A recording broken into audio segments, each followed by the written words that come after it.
Welcome again, listeners. It is another episode here at the Pensions Playbook, and we are powered by Access ARM Pensions. I remain your host, Adeze Raji, and today we've decided to really take pensions and break it down for you, understanding pensions, its benefits, and everything that you need to look at when you want to make the right decision concerning your pensions. Everything we're doing here is in line in our commitment to make sure that you are financially empowered to shape your future. I have brought our head of CX here at Access ARM Pensions, Shola, to speak to you on what pensions is and how to make an informed decision on your pensions. Over to you, Shola. Thank you so much for being with us today. Thank you, Adeze, for having me, and hello, everyone.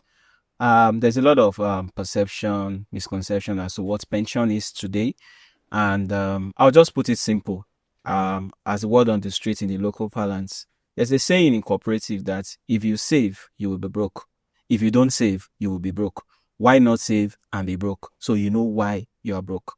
So pension is some savings that you've put aside during work life that are then assessed under certain condition, post-work life, which you call retirement, or that is paid to a surviving relative or next of kin or beneficiary, as the case may be. So pension is just savings towards after work life.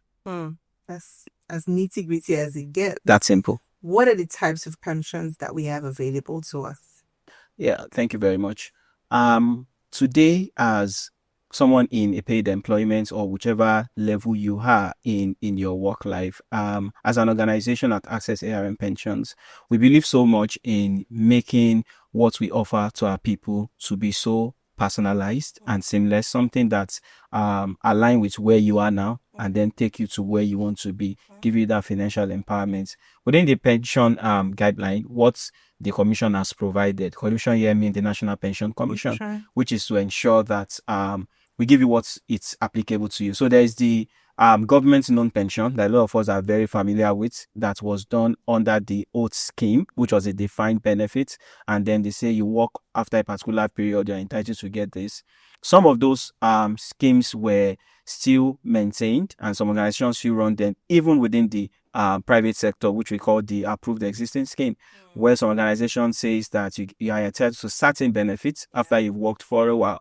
And then there's also the usual employee-employer contribution. If you are in a private sector where your organization has from 3 employees and above, so there is a contribution of 10% by employer, 8% deduction is made from your own salary, from basic transports and housing elements of your salary. So that's also available. But we also understand that there are people that are self-employed, the influencers of this world, people that are running their own business within the informal sector, which we call the micro pension. So this also allow you to put funds aside rather than the typical Yabasira Esusu. A woman carries bag within the market and try to collect money from you, and you think you're safe. The truth about it is there's a better way to get these things done and give you that sort of assurance that you'd want, which is why the micro pension is being established. Yeah, so it's for people within the informal sector space, and it's for the market women, it's for the market men, it's for the artisan, it's for everybody that you're doing your own thing, or you're part of an association, or you don't have up to 3 employees, that you can actually empower yourself by doing such pension contributions. That's interesting. I mean, just to add, just as you took me back to the former contribution, I remembered, back then when my grandfather was like, oh, he's going to collect his pensions, he will get up, one queue, Remember, and then go with umbrellas. Then yes, stories of people collapsing. I give one to go there, but we're way beyond that now. We're way beyond that now. And I think that's the essence of this, just to sort of lecture us, because we have people who still think pensions is that way, or the way that it used to be. It's become much more seamless with the contributory pensions and the micro pensions.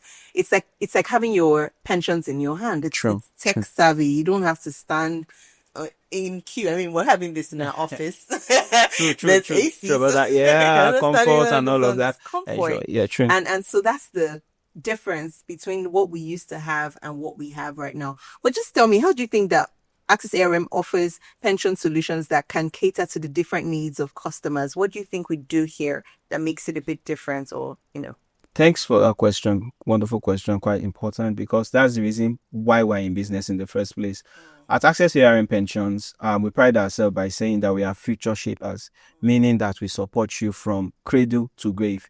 And we do this to ensure that you have some sort of financial empowerment. So what we try to understand is to get to know your needs, Okay. note what these needs are. Then we'll look at how can we make these needs easy to attain, and then how do we make it enjoyable. So one of the things that we do is to look at you and identify where you are within your financial life cycle or even within your current space today. And then we are able to also give you something that aligns with your need and is personalized to you. Remember when I said earlier that even the establishment of pension in itself was made to be done in a way that there is something for everyone wherever you are. However, we try to even make it a whole lot simpler such that what we give to our clients is what we believe that aligns to their need and is suitable for them. So we do some level of profiling to understand your personality, understand your risk appetite, understand your investment horizon, understand what the kind of future you envisage is like. And we start from with you at a very small level, irrespective of where you are now. We are willing to work with you on that journey and ensure that you get to where you want to be. Part of our core value is service. And we give you the best of that to ensure that we enjoy every bit of what we bring to the table for you. So good to hear you speak about the different appetites or risk appetites that a client has in line with the products that we have. Do you think you want to expatiate a bit on the multi-fund structure and how, it affects and allows clients to pick in accordance with their risk appetites? Yeah, thank you for that question. Multi-fund grammar terminology in the pension space. A lot of people wonder to say, what does it really mean? Prior to 1st of July 2018, I believe, the way contributor funds, how funds are being invested was just in two buckets. So what the commission had said was that everybody contributing under the contributory pension scheme, your funds are invested in just one kind of way. If you are still in active service, we bring all of your pension together and we invest it the same way, same bucket, one size fits all. And then when you retire, we'll move you from that portion to a retiree bucket. Exactly. So meaning when you are retired, you're in that retiree fund. And the investment practice is just 100% conservative because we know you're retired, funds, money are no longer coming in, and we can't take any more risk at that instance. So what we need to ensure is that the funds are preserved and kept. The other fund where you're active, they are mostly moderately aggressive. They are a lot conservative for people to see how that fund is being invested. So the flagship funds then were just the normal active fund. Upon the revised guideline to contribution on July 1st, 2018, PENCOM then says, let's try and do a drawback and say, okay, how do we modify this? And it's to show that we have a commission that listens to people. Of course. Because we get feedback for a lot of customers that says that I can invest better than you. I can do a lot. But the downside is your employer only deducts 8% from your salary. You go home with 92%. And on the lighter note, a lot of people, maybe because of the economic situation, they can't really account for what happens to 92% at the end of the day. But we can account for 8% that you give to us.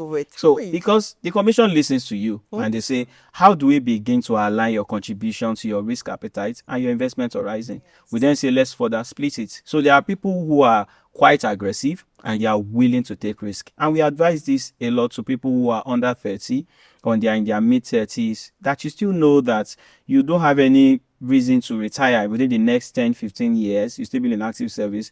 Be in that aggressive fund. Like the common saying in investment, the higher the risk, the higher the return. So, and that speaks to fund one, which is something that people do by choice. You meet your PFA and then you request that I would like to be in this aggressive fund. You move to fund one.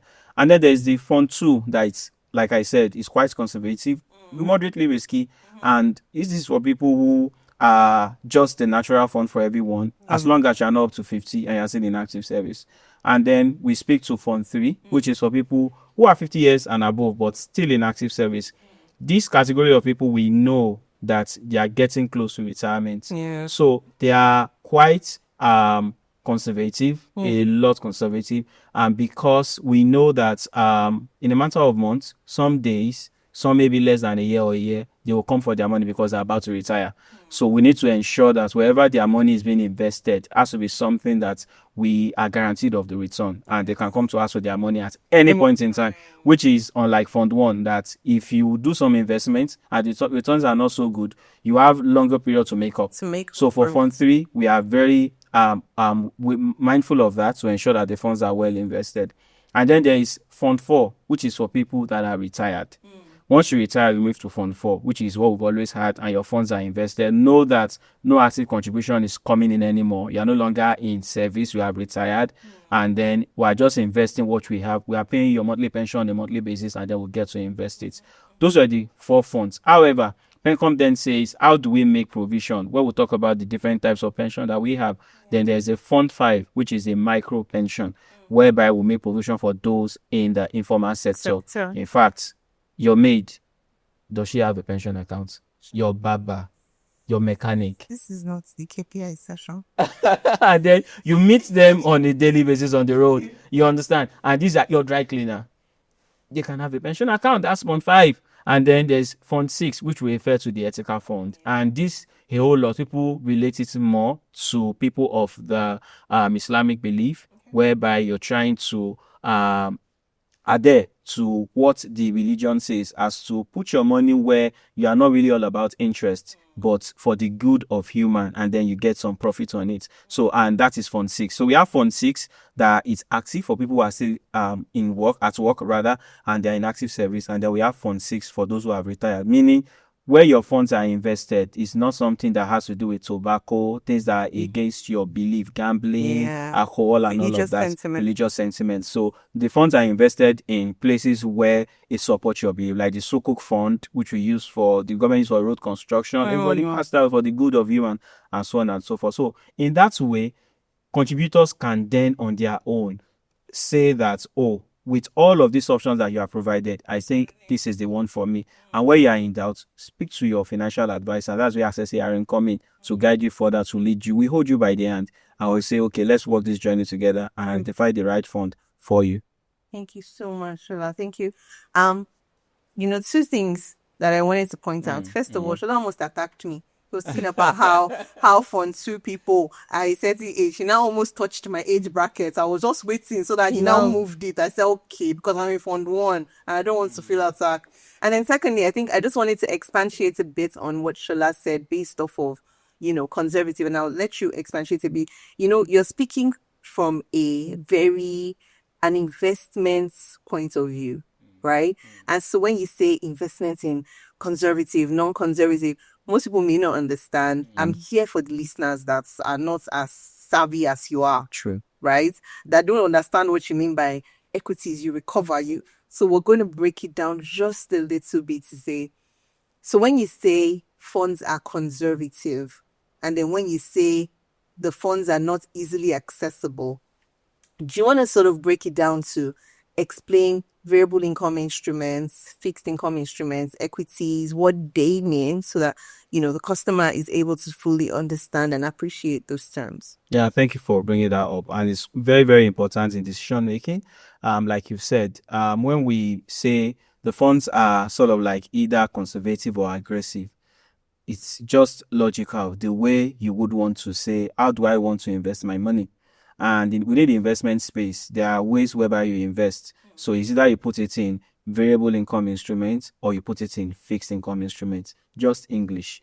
Variable income instrument means that the returns is not static, it moves.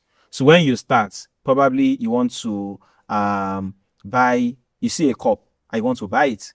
And then today, the cost of the cup could be 100 naira. If you don't buy it on time, by the time you go back there tomorrow, it could be 150. So same way when you are investing, they could tell you that your return will be 5%. Yes. Depending on how the economy is going, it could either go up or come down. Meaning that by the time you invest, upon the maturity of that investment, the return you are looking out for could be up or could be down. So you can't really predict it, hence why it is variable income instruments. For the fixed income instruments are sort of investment that at the time where you are investing, you're already guaranteed, assured of saying that this is how much you are getting on that investment. So when you now relate it to multi-fund, which is how Pencom have designed it, is to ensure that for those funds, particularly for those that are quite aggressive, which is the fund one, like you said, have a lot of equities in it. Equities meaning shares, those kind of instruments that you can predict what the return can be. It could be up and it could be low, down. which is why I said that even if anything happens, you have good number of years to make up. And then because the funds are not just tied into a single bucket, the way Bencom have designed it, there's something we call asset classes. Yeah. What we are just saying is that your money, rather than go to the market and buy a big bag of rice and just keep it, we buy rice, we buy vegetable oil, we buy onions, we buy pepper, we buy seasoning. So whichever is moving markets the most, Yeah, will come out and sell. So- If rice is not selling today, vegetable oil will sell. So we can't lose everything out. So which is what Pencom have said that how you should break it, and is in different moderation on how you can do that. So for those that are aggressive, yes, equity exposure might be higher than every other fund type. And for those that are quite conservative, what we are saying is most of your funds are invested in the places where we can determine the return. You really have nothing to worry about, because we know that you might be getting close to retirement and we can guarantee that your funds are not at risk. Let me also clarify this. If you are within the pension scheme, understand that your funds are not at risk, because this is well regulated, and PENCOM has put everything in place to ensure that contributors' money are well secured. And wherever you fall into, irrespective of the funds, your funds are preserved. And that is why PENCOM have put limits and restrictions to how much you can invest in what type of instruments. Thank you very much. Thank you so much. Let me tell you, Pencom, they don't play. Our big boss. Our big bosses. Give it to them. Play. So just to sort of highlight what, Shola just mentioned, when you really think about the pensions industry as a whole, right? I've also heard people say, and I'll let you speak on it. I've heard people say things like, this thing, that's how somebody will carry my money and run away. And I'll run, all this money I've been saving, But the way that the industry is modeled has already put forth checks and balances. True. I dare say, I tell my friends, I say, if Nigeria can be structured the way they structured this our industry. As in, say if a marriage relationship is structured the way pension is, homes will last, divorce will go down. The balance, the way things are, you can't just run away with someone's money. And, I would like for you to speak a bit on that. What are those things that have been done within the industry that allows pensions to be more secure than it was? Because back then you hear, they paid this person ran away. What are those things that the industry has done to ensure security for our customers' funds?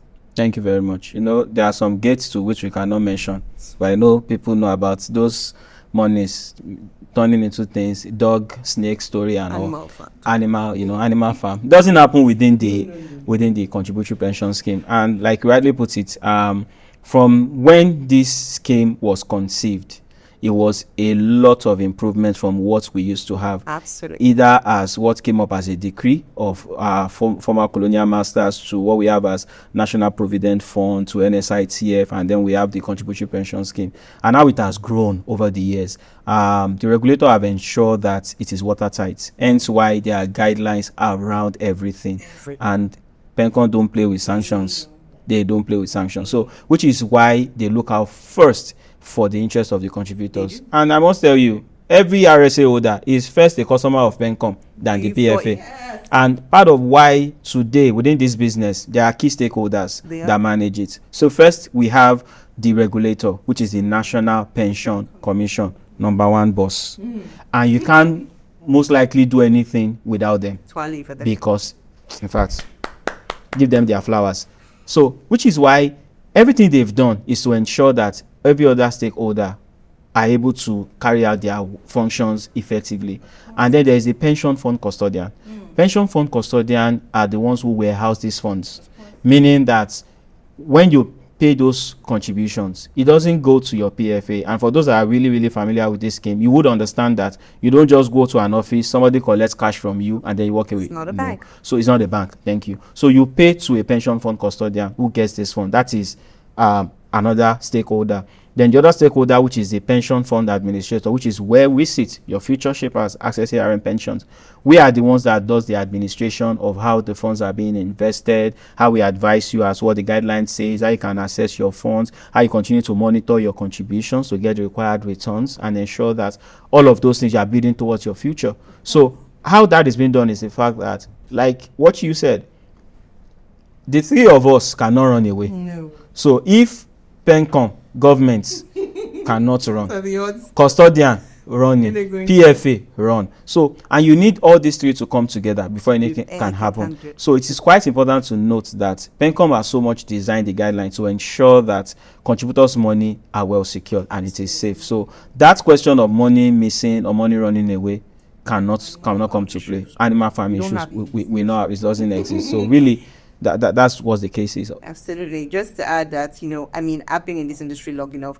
I've seen KFAs fold up. And what has happened is they just take the data of the PFA, Sure. customers' data, their finance, everything, and they just give it to another PFA to keep up. it Sure. running. Because Sure. you know what?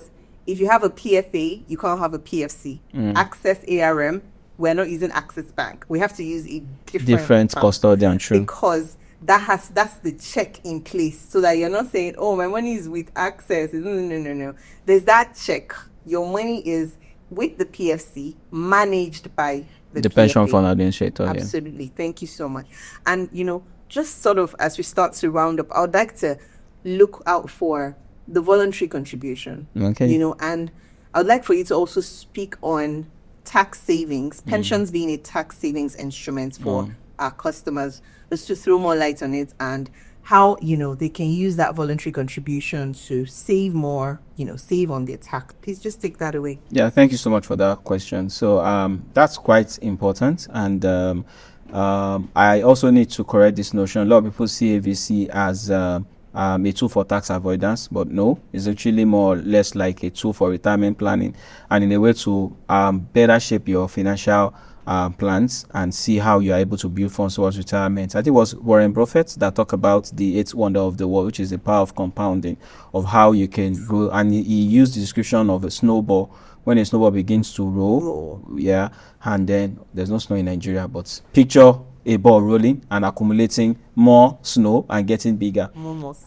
So you understand. So let's just say you start your pension contribution with 10,000 naira on a monthly basis. You do that for 1 year. Say you have 1.2 million naira. If your PFA should do annual return of 10%, it means that you would have gained that's about 12,000 naira in a year. So if you do 12,000 naira in a year, add that to 1.2 million naira. So it means that you are going to be investing the following year 1.2 million plus 12,000 naira. So by the time you are coming back the following year, even if the return is flat, meaning it's the same amount they are returning, which is 10%, it means that you'll be getting 10% of 1.2 plus 12,000 naira. And that goes 120,000 naira. So 120,000 naira plus 12,000 plus I think you know maths better than me. So and then you had that going into all of the years and going ahead. But picture it in a way that you can introduce some sort of adjustment to what is being built up and then bring in AVC. What that does for you is the fact that if you were looking at having that law of compounding in mind, let's say retire with about, let's say 20 million naira, AVC could push you to about 30, 40, if not more, with the power of compounding. So what AVC does for you is to ensure that you're able to better position yourself at retirement. Before December 2017, a lot of people used to use AVC as a way to just put funds aside. People would save today in AVC, come and collect it tomorrow. But at some point, really, we went through a lot. We went through a lot. So, and PENCOM also got tired of that process because the original intention of AVC was not to be that way, right? And it was something that was designed to be on the long term. So, what that is saying, particularly when you talk about trying to get some tax savings. So if your salary, you earn 100,000 naira every month, and typically 8% of 100,000 naira is about, let's say, 8,000 naira. If 8,000 naira was to be your normal pension deduction, it means that you'll be left with 92,000 naira. By the time your finance person is going to apply tax, they will apply tax on 92,000 naira for somebody that is not contributing under AVC. If you then say, I would like to do AVC, by the time your employer deducts, let's say 8,000 naira from your salary, which is supposed to be 8% of your basic transport and housing, and then you have 92,000 naira left, you then speak to your HR and say, I would like to do additional voluntary contribution of 4,000 naira, right? And then they will deduct 4,000 naira from 92. So that will leave us with how much? About 70. 82, 70, 8,000 naira. 78,000. Thank you, my calculator. So you get to understand that we'll have 78,000 naira left. That means that when tax is going to be applied, it's going to be applied on 78,000 naira, not 92,000 naira. So if tax deduction was about 10%, if you apply 10% on 92,000 naira, you will have paid 9,200 in tax. But if you do AVC and you apply 10% on 78,000 naira, you'll be paying 7,800 naira in tax. So deduct 7,800 from 9,200, and that differential is your first savings because you are contributing under AVC. So, and then do that for another 1 year, 2 years, 5 years. And how long do you intend to work for? 20 more years. So if you do that over the period of time that you are working for, that goes into your retirement savings account, right? In addition to your mandatory savings. And I've just used 100,000 naira as an example. Then try to then relate that with your current financial situation, what you earn currently today. So it means that when you are not doing AVC, that also shows that that differential we spoke about is actually what you're actually not going to be getting because you are not contributing under AVC. The other kind of investment savings you make from it, which is the power of compounding, is the fact that, picture it this way, if your usual pension contribution was 10,000 naira and then you introduce another 4,000 naira, remember that we use the analogy of saying that the return on your pension account is 10%, and we're saying ordinarily you'll have gotten 10% of 120,000, which is your annual savings on pension, right? Now it's now going to be 10% on your 120,000 and 10% on your 4,000 naira AVC contribution multiplied by 12, which will give us about 48,000 naira. Then add those savings you made in differential because of your AVC, then apply the overall interest to it. So you're better off. The third gain of this AVC is the fact that, picture yourself as to be in the same organization with somebody else, and let's say Mr. Tuno, no AVC, and person that does AVC.